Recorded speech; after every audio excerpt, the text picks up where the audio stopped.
Dad? Aren't you sleeping yet? It's time for bed, honey. Dad, I can't sleep. Can you tell me a bedtime story? All right. What do you want to hear? Something about an adventure. I think I know just the thing. There are more games being published now than ever in the history of video games. It can be nearly impossible to wade through all of the great and good games that are already out on the market. To put it simply, there's too much competition on the field.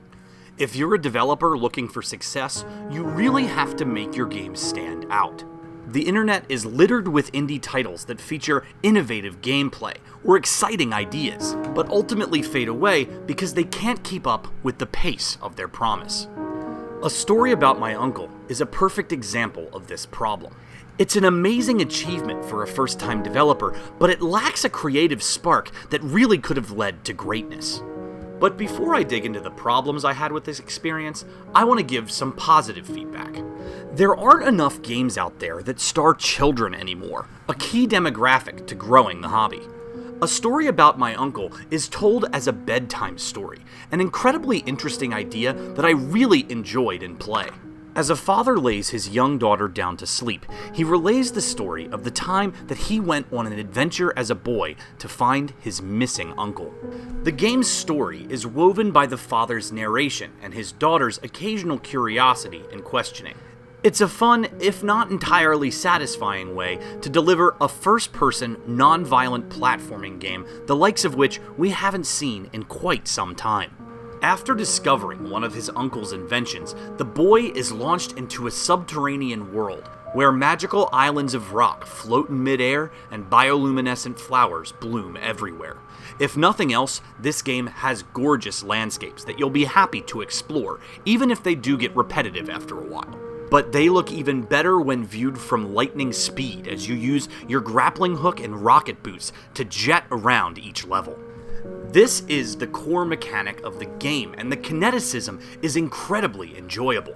It has all the daring of the movement of Mirror's Edge without all of the parkour elements. Swinging over dark chasms and landing safely on the other side is as satisfying as it should be. This is where Gone North Games really succeeds and really shows that they have the legs to become a great indie developer.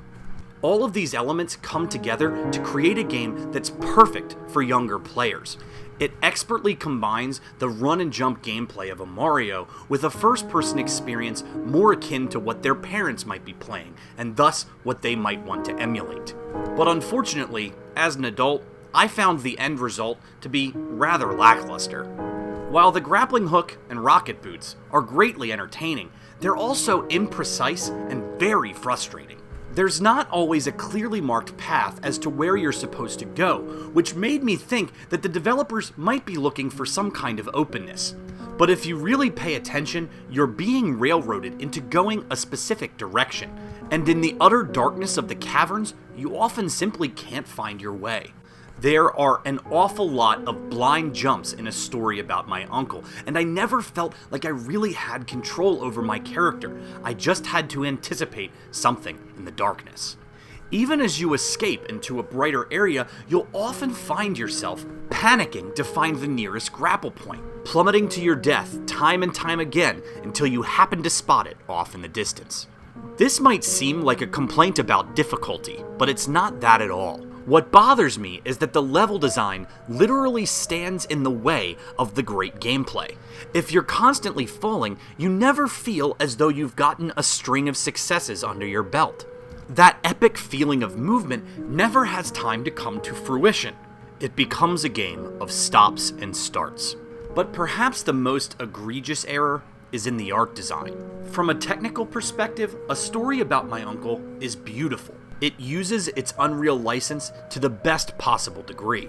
But apart from some nice world building and some pretty lighting, there's not really much to look at. This is particularly evident when other characters start to appear on screen. The animation is stuttery and robotic, almost as if you're on a ride at Disney World. They're also simply mediocre in terms of their design. Blue frog people with overalls. That's all you really get. Madeline, your companion, has some life to her, but unfortunately, she's gone too soon, and spends much of the game on your back, out of view. These bland characters could have saved themselves with a little bit of nice voice acting, but unfortunately, that wasn't a major investment here. Apart from the father's narration, there's not much quality in the dialogue or the performance. Even the story, that starts off pretty strong, ends with a bit of a thud. After playing games like Gone Home and Ether 1, I was expecting some kind of emotional resonance, but it never really hit me. Frankly, a story about my uncle just doesn't have the immersion that it's really striving for. That being said, I didn't regret playing this game at all. It felt like the early work of a team that's going to be something great in the future. They just need to work a bit on their storytelling and their level design. A Story About My Uncle is a game that reaches across a chasm, but doesn't quite land safely. It's just like me in their game, over and over again. Still, if you're looking for something to play with your kids, or just for something to experiment with a bit, this might be up your alley. For the first time ever, we're giving a split review.